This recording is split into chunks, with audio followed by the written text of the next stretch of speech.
As-tu déjà réfléchi au pouvoir spirituel caché dans le ventre d'une mère? Et si je te disais que, selon la Bible, l'amour d'une mère est l'une des expressions les plus pures du cœur même de Dieu?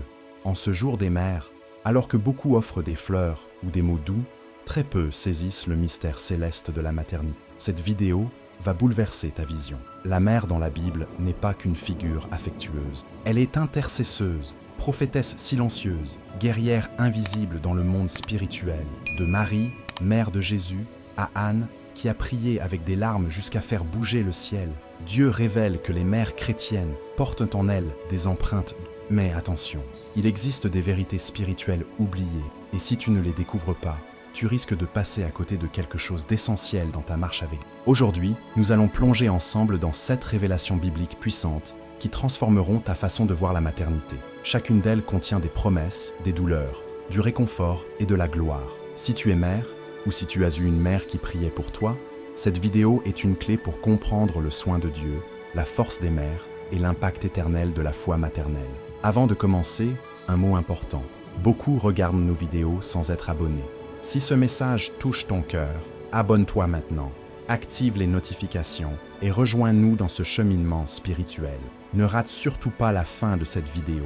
La dernière révélation pourrait changer ta façon de prier et d'honorer ta mère. Quand on parle du Dia des mères, on pense immédiatement à tendresse, protection, sacrifice silencieux. Mais bien plus qu'un rôle affectif ou biologique, la Meuna Biblia est souvent représentée comme un canal de l'amour de Dieu manifesté sur terre. Dans Isaïe 66, 13, Dieu dit « Comme un homme que sa mère console, ainsi je vous consolerai ». Cette déclaration céleste n'est pas anodine. Elle révèle une correspondance directe entre le cœur maternel et la compassion divine. À travers le regard d'une mère, Dieu nous enseigne la patience, le pardon et la douceur. 3 traits de caractère, dans leur forme la plus pure, viennent du ciel. Le hamor de main devient alors une école vivante où les enfants apprennent, parfois inconsciemment, les rudiments de la grâce. C'est dans les gestes les plus simples que se cache la fée materna qui transforme. Une mère qui se lève au milieu de la nuit pour calmer les pleurs de son enfant, qui se prive pour nourrir sa maison, qui prie sans relâche même quand personne ne l'écoute. Voilà l'image incarnée du consolo de Deus. Ces actions ne sont pas invisibles aux yeux du Très-Haut. Bien au contraire, elles sont comme des encens qui montent son trône. La main Christin devient ainsi une sentinelle spirituelle dans son foyer, portant non seulement le fardeau physique de sa maison, mais aussi le poids invisible de la bênção materna que Dieu lui confie. Chaque mot doux, chaque conseil murmuré à l'oreille de l'enfant est comme une semence de vie éternelle. Dans la culture biblique, la mère n'est pas seulement celle qui donne la vie, elle est celle qui l'élève dans la promesse de Dieu pour les mères. Regardons la Muller Virtuosa de Proverbe 31. Elle se lève encore nuit, elle prend soin de sa maison, elle parle avec sagesse, elle est louée à ses portes. Ce n'est pas une femme parfaite au sens mondain, mais une femme alignée sur le cœur de Dieu. Une mère qui se donne tout entière, qui se bat dans la prière, qui supporte l'épreuve avec foi. Le Dia da Mãe devrait donc être bien plus qu'une fête commerciale. C'est une reconnaissance spirituelle du rôle unique que Dieu a confié aux mains et spirituels dans le monde. Il est temps que l'on redonne aux mères la place prophétique qu'elles ont dans le plan divin. Car oui, être mère est un appel avant d'être une fonction. C'est une mission céleste, enveloppée de tendresse humaine. Chaque oraison de main peut détourner le malheur, chaque larme peut toucher le cœur du Père. Dans les moments d'incertitude, les enfants retrouvent un point d'ancrage dans les bras de celle qui incarne la paix. Et même quand les enfants s'éloignent, la mère dans la douleur reste debout dans l'attente, comme Dieu attend le retour du Fils prodigue. La force des mères n'est pas dans leur voix haute, mais dans leur constance silencieuse et leur espérance indestructible. Ainsi, quand tu penses à ta mère, ou à la Meuna Cruz qui veille sur toi depuis le ciel, rappelle-toi que tu as déjà goûté à une parcelle de l'amour éternel de Dieu à travers elle. C'est pour cela que Jésus, même agonisant sur la croix, a pris le temps de confier Maria, mère de Jésus, à son disciple, Jean 19, 26, 27. Ce geste n'est pas simplement familial, il est profondément spirituel. Il montre que même dans l'heure la plus sombre, Dieu veille à ce que l'amour maternel continue de circuler parmi les hommes. Voilà pourquoi, dans ce jour des mères, nous ne rendons pas seulement hommage à une figure familiale, mais à une mission sacrée. Et cela nous amène à contempler le modèle par excellence, l'exemple de Marie. Quand on évoque Maria, mère de Jésus, on pense souvent à la douceur, à la pureté, à la grâce. Mais derrière cette image paisible se cache une femme d'une foi materna inébranlable, plongée dans le plus grand mystère que l'humanité ait jamais connu. En Luc 1, 38, elle répond à l'ange « Voici la servante du Seigneur, qu'il me soit fait selon ta parole. Ce oui a résonné à travers les siècles comme un écho de soumission divine, de confiance absolue, malgré le vertige de l'inconnu. Elle ne savait pas ce qui l'attendait, l'humiliation publique, l'exil, la douleur de la croix. Pourtant, elle a avancé. Et dans chaque pas de foi de Marie, on retrouve le reflet des mères chrétiens d'aujourd'hui, qui marchent avec Dieu, même sans comprendre tout ce qui se passe. Marie n'était pas une femme détachée du réel. Elle portait en elle les doutes, les peurs, les tensions d'une Mona Biblia confrontée à une tâche impossible. Porter le Fils de Dieu, l'élever, le protéger. Comment une jeune fille, vierge et inconnue, pouvait-elle faire cela sans craquer? C'est là que réside l'exemplo de Maria. Sa force ne venait pas d'elle-même, mais de sa relation intime avec Dieu. Elle méditait toutes choses dans son cœur. Luc 2,19. Elle priait, elle avançait lentement, mais fidèlement. Chaque oraison de main qu'elle murmurait dans le silence de Nazareth préparait silencieusement le Sauveur du monde. Quelle puissance cachée dans ce rôle si souvent oublié. Ce que beaucoup ignorent, c'est que la mission de Marie n'était pas seulement biologique, mais aussi profondément spirituelle. Elle a enseigné Jésus, l'a accompagné, l'a soutenu. Même dans ses moments les plus sombres, comme à Cana lorsqu'elle dit « Faites tout ce qu'il vous dira », Jean 2,5, elle continue d'orienter les autres vers lui. C'est là l'attitude de la main que Ora, de la main Piedosa. Elle ne cherche pas à être au centre, mais à guider les cœurs vers le ciel. Dans un monde bruyant, où beaucoup de voix réclament l'attention, la voix des mères spirituelles reste celle qui murmure la direction divine à ceux qui sont perdus. Et quand vint l'heure de la croix, elle était là, Marianne Crou, debout, silencieux, regardant son fils agoniser. Quel dort de main, quel sacrifice, quelle fidélité. Combien de mères dans la douleur vivent aujourd'hui cette même agonie intérieure, voyant leurs enfants se perdre, souffrir, s'éloigner de Dieu. Et pourtant elles restent, elles ne fuient pas, elles intercèdent. Le consolo de Dieu pour ces mères-là est immense, car elles partagent quelque chose de profond avec la mère du Sauveur. Chaque larme versée est précieuse aux yeux du Très-Haut. Chaque soupir devient une semence d'espérance. Marie est la promesse de Dieu pour les mères, que leur foi n'est pas vaine. Elle est la preuve vivante que Dieu utilise des femmes ordinaires pour accomplir des missions extraordinaires. Le amour de mère qui croit malgré le mystère, qui avance malgré la peur, qui persévère malgré la croix. Ce n'est pas un amour terrestre, c'est un écho direct de l'amour céleste. Et c'est en regardant Marie que tant de mains chrétiens trouvent le courage de dire « Me voici, Seigneur. Je ne comprends pas tout, mais je te fais confiance. » Une foi ainsi vécue devient une lumière qui ne s'éteint jamais. Et dans cette lumière, nous sommes maintenant appelés à contempler une douleur que Dieu lui-même a jugée dite, la douleur silencieuse des mères sacrées. Il y a des douleurs qui ne font pas de bruit, des souffrances cachées, derrière des souris, derrière des silences. Dans Jean 19,25, une scène déchirante se dessine. Près de la croix de Jésus se tenait sa mère. Elle ne criait pas, elle ne suppliait pas, elle se tenait là, debout, présente. Dans le chaos du calvaire, dans l'obscurité spirituelle de ce jour funeste, Maria, mère de Jésus, vivait l'impensable, regardait son enfant mourir dans l'horreur. Et pourtant, c'est précisément dans cette posture silencieuse que se révèle toute la force des mères. Pas une force qui domine, mais une force qui endure, une force qui pleure en secret, mais qui reste debout. Combien de mains chrétiennes aujourd'hui portent cette même douleur de mère? Elles regardent leurs enfants s'éloigner de Dieu, tomber dans l'addiction, l'orgueil, la souffrance, et elles restent là, comme Marie, au pied de leur croix personnelle. Elles ne fuient, elles prient, elles pleurent, mais elles espèrent. Chaque oraison de main est une lame invisible qui combat dans le... Chaque soupir devient un cri silencieux qui monte. Et si ces douleurs sont cachées aux yeux du monde, elles sont précieuses aux yeux de Dieu. C'est dans cette douleur silencieuse que naît le sacrifice maternel le plus pur, le plus saint. Le consolo de Dieu ne vient pas toujours comme un miracle immédiat. Parfois, il vient dans la promesse d'une moisson future. Ces mains Piedosa savent que leur combat n'est pas en vain. Elles tiennent ferme dans le secret de la prière, dans le jeûne discret, dans l'enseignement quotidien. Elles incarnent la Mona Biblia, celle qui, sans reconnaissance, sans titre, construit des autels dans sa maison. Chaque jour, elles offrent leur vie, leurs rêves, leur énergie pour voir leurs enfants marcher dans les voies du Seigneur. Ce amour de mère est une offrande vivante, et Dieu voit tout. Les mains d'or ne sont pas faibles, elles sont courageuses, et c'est précisément ce courage silencieux qui transforme les générations. Ce que le monde méprise, une larme dans l'ombre, un genou fléchi, un murmure au ciel, le royaume de Dieu l'élève.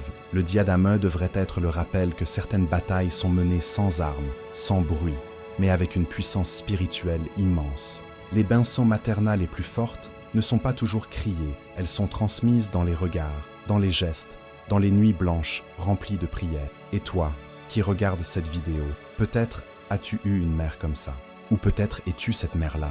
Alors sache que Dieu t'a vu, il ne t'a pas oublié. Comme Mariana Cruz, tu fais partie de celles qui portent la souffrance rédemptrice dans leur sein. Et c'est à travers cette douleur que naissent souvent les plus grandes victoires spirituelles. Ton sacrifice ne sera jamais vain, car Dieu est juste. Et maintenant, en suivant le fil de cette douleur silencieuse, nous sommes invités à contempler quelque chose de tout aussi essentiel, la sagesse des mères pieuses. La Mena Biblia n'est pas seulement une femme de prière, elle est aussi une femme de parole. Mais pas n'importe quelle parole, une parole qui guérit, qui construit, qui guide. En Proverbe 31, 26, il est dit « Elle ouvre la bouche avec sagesse, et la loi de la bonté est sur sa langue. » Ce verset dépeint le cœur même de la main Piedosa, cette femme que Dieu a formée pour instruire sans écraser, pour corriger sans condamner, pour parler au nom de la vérité, avec un amour enveloppant. Dans un monde où tant de voix sont confondues, la voix d'une mère spirituelle devient un phare dans la tombe. La Sabdoria Materna ne s'apprend pas dans les livres, elle se forge dans le secret des luttes quotidiennes, dans la communion avec Dieu, dans les erreurs assumées et les leçons tirées dans la foi. Une main Christin n'a pas toutes les réponses, mais elle sait où les chercher, dans la parole de Dieu. Elle ne se prétend pas parfaite, mais elle reste accessible, humble, authentique. Et c'est justement cette authenticité qui touche les cœurs. Dans ses conseils, il y a des traces de ciel. Dans son regard, un reflet du consolo de Deus. Elle devient alors un canal vivant de la sagesse divine pour sa maison. Combien d'enfants aujourd'hui sont sauvés du désastre par un mot dit au bon moment? Un simple « Dieu est avec toi » murmuré par une mère. Un « Ne baisse pas les bras » soufflé dans un couloir peuvent être plus puissants qu'un sermon d'une heure. La Bênção Materna passe par des paroles prononcées avec discernement. Ces mains que Oram ne parlent pas pour parler. Elles écoutent Dieu avant de parler à leurs enfants. Elles ne cherchent pas à impressionner, mais à transformer. Elles savent que chaque mot peut être une graine de foi ou une épée de guérison. Et même lorsque les enfants grandissent, s'éloignent, contestent ou ignorent, ces mains Piedosa ne ferment pas leur bouche à la sagesse. Elles prient encore plus. Elles discernent les moments. Elles attendent l'opportunité, car elles savent que le amour de mère ne s'arrête pas avec l'âge de l'enfant. C'est un amour qui évolue, qui mûrit, qui continue d'enseigner, même dans le silence. Ces mains spirituelles deviennent alors des colonnes dans l'église, des repères dans la communauté, des oracles discrets dans les moments de crise. Alors si tu as eu une mère comme cela, ou si tu aspiras à devenir une telle femme, souviens-toi que la promesse de Dieu pour les mères est certaine. Ses enfants se lèvent et la disent bienheureuse. Son mari se lève et lui donne des louanges. Proverbe 31, 28. L'héritage de la Muller Virtuosa ne se mesure pas en biens matériels, mais en vies transformées. En recevant cette sagesse transmise génération après génération, on comprend pourquoi Dieu honore tant les Mena Biblia. Et c'est en pensant à cette puissance de la parole que l'on découvre le pouvoir des mains que Oram avec larmes, comme Anna. Dans l'histoire sacrée, rares sont les femmes dont les prières ont changé le destin d'une nation. Mais Anne, la mère du prophète Samuel, est l'une de ces figures marquantes. En 1 Samuel 1, 10, 11, on la voit pleurant abondamment et priant l'Éternel. Cette scène est bouleversante. Elle ne crie pas pour attirer l'attention. Elle ne fait pas de grands discours. Elle est là, brisée, dans le temple, versant des larmes silencieuses que seul Dieu et ses anges entendent.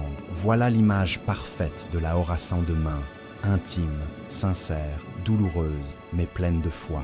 Anne nous rappelle que même quand personne ne nous écoute, Dieu, lui, incline son oreille. La douleur d'Anne n'était pas seulement physique, mais spirituelle. Elle était incomprise, moquée, stérile, dans une société où la maternité définissait la valeur d'une femme.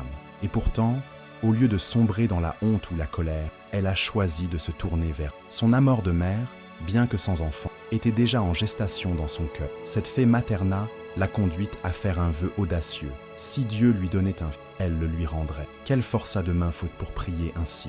Beaucoup prient pour posséder. Elle a prié pour offrir. Et c'est là que réside la grandeur de son cœur. Ce que Dieu cherche chez une mère, ce n'est pas la perfection, mais l'abandon total. Et Anne nous montre que l'honneur à main commence par la reconnaissance de sa vie spirituelle. Elle n'a pas cherché à manipuler Dieu. Elle a simplement exposé sa douleur. Elle ne s'est pas comparée à d'autres femmes. Elle a ouvert son âme. Dans un monde où tout se négocie, Anne a tout confié. C'est cette prière faite de larmes qui a touché le ciel. Et c'est ainsi que Dieu a répondu. Il a donné à Anne un fils, non pas comme une simple bénédiction personnelle, mais comme un don pour tout Israël. Mains Christin d'aujourd'hui, sachez que vos prières faites dans le secret, vos larmes que personne ne voit, vos soupirs dans la nuit, tout cela est enregistré dans les cieux. Le Dieu d'Anne est encore le même. Il n'est pas insensible à la dor de main. Au contraire, il s'approche, il console, il répond. Et parfois, il donne plus que ce que l'on demande. Car Dieu ne se contente pas d'apaiser notre douleur. Il transforme notre stérilité en fécondité, notre cri en témoignage, notre désespoir en prophétie. C'est ainsi qu'il élève les mains espirituées au rang de femmes puissantes dans l'invisible. Et c'est là que nous comprenons une vérité profonde. Ce que tu offres dans les larmes, Dieu te le rendra en bénédiction éternelle. La prière d'Anne n'a pas seulement changé sa vie, elle a impacté l'histoire d'un peuple. Chaque bain-sang materna commence par une supplication sincère. Chaque promesse de Dieu pour les mères est activée dans le secret de l'intimité avec lui. Et c'est en poursuivant cette voie de la prière profonde que nous découvrons un autre trésor spirituel, l'héritage de la foi, transmis de mère en fils. Comme celui de Eunice et Loïde. Il est des héritages plus précieux que l'or, des transmissions invisibles mais éternelles. En 2 Timothée 1,5, Paul écrit à son disciple bien-aimé « Je garde le souvenir de la foi sincère qui est en toi. Elle a habité d'abord dans ta grand-mère Loïs et dans ta mère Eunice, et je suis persuadé qu'elle est aussi en toi. Voilà une vérité puissante. La fée materna peut traverser les générations. » Ce verset ne mentionne pas de grands miracles, ni d'exploits publics. Il parle de mains piedosas, discrètes, fidèles, mais dont la foi a marqué l'âme d'un futur leader de l'Église. Voilà l'impact silencieux mais profond des mains spirituelles. On oublie souvent que derrière chaque serviteur de Dieu, il y a souvent une mère en prière, une femme qui a semé la parole de Dieu dès le berceau, qui a chanté des psaumes en berçant son enfant, qui a parlé de Jésus dans les petits gestes du quotidien. La main Biblia, c'est celle qui forme le cœur avant que le monde ne le déforme. Elle enseigne la patience, la bonté, la repentance. Par sa vie, elle montre ce qu'est la fidelidad a Deus. Et c'est cette fidélité qui, un jour, porte du fruit. Même si les enfants se rebellent, même s'ils s'éloignent, les orations de main les poursuivent. Elles ne s'évaporent pas, elles s'enracinent. Les mains Christin ont un rôle prophétique. Elles annoncent, elles préparent, elles forment. Elles ne font pas que s'occuper des devoirs ou des repas. Elles construisent des destinées spirituelles. Chaque conseil, chaque avertissement, chaque prière est une brique posée dans l'édifice de l'âme de leur enfant. Ce amour de mère est un fondement solide sur lequel l'enfant peut revenir, même après des années de dérive. Il y a dans les paroles d'une main que aura un poids que le monde ne peut nier. Et ce poids, c'est celui de la vérité vécue, de l'amour patient, de la foi transmise. Il est donc crucial de valoriser la sabedoria materna et de reconnaître que l'éducation spirituelle commence à la maison. Les églises peuvent enseigner, mais ce sont les mains Biblia qui posent les premières pierres. Une prière au chevet, une Bible ouverte à la table, un témoignage vécu dans l'épreuve. Tout cela laisse une empreinte dans le cœur d'un enfant.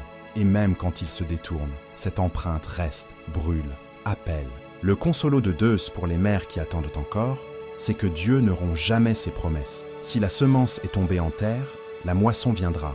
Et toi, que tu sois fils, fille ou mère, souviens-toi que l'influence d'une mère n'a pas de date d'expiration.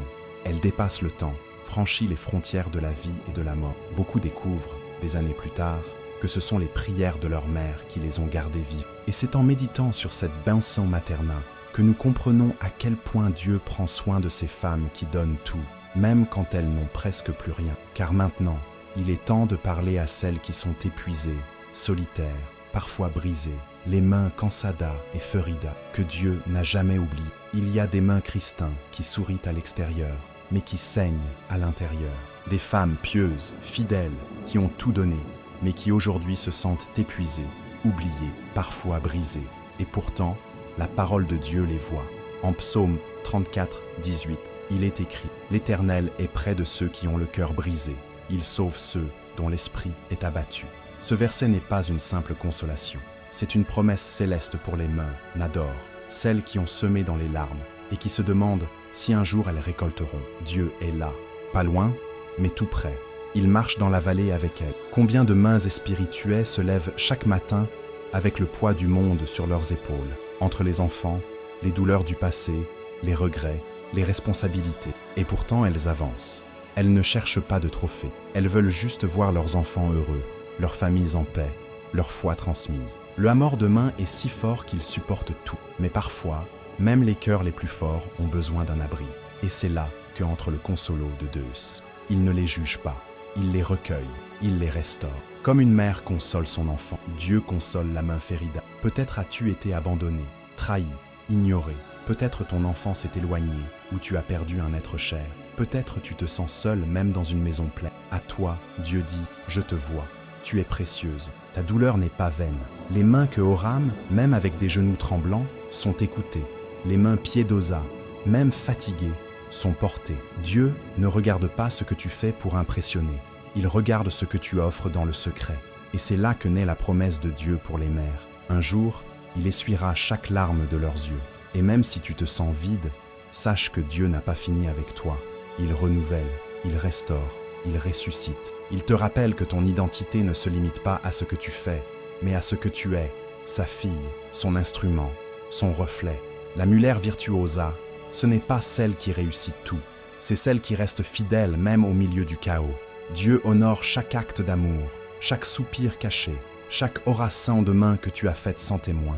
Ton cœur brisé est un autel, et Dieu y descend pour y habiter. Alors aujourd'hui, si tu te sens comme une main, nacreuse, délaissée ou brisée, n'oublie pas que la croix n'est jamais la fin. Après la croix, il y a la résurrection. Ton histoire ne s'arrête pas ici. Dieu prépare un renouveau, un printemps après l'hiver. Et c'est pourquoi, à la lumière de tous ces témoignages de foi, de douleur et de fidélité, il est temps maintenant de s'arrêter et de comprendre que la maternité selon Dieu est un mystère sacré, puissant et digne d'être honoré. Et toi, quelle est l'histoire de foi, de douleur ou de prière que tu as vécue avec ta mère ou en tant que mère? Dis-le nous dans les commentaires. Ce que tu partages peut inspirer et fortifier quelqu'un d'autre. N'oublie pas de t'abonner à la chaîne, d'activer la cloche de notification et de liker cette vidéo pour ne rien rater des prochains contenus qui vont encore plus éclairer ta marche avec Dieu. Et surtout, ne pars pas encore. La vidéo qui va s'afficher maintenant pourrait être la réponse que tu attendais depuis longtemps. À très bientôt, entre ciel et terre.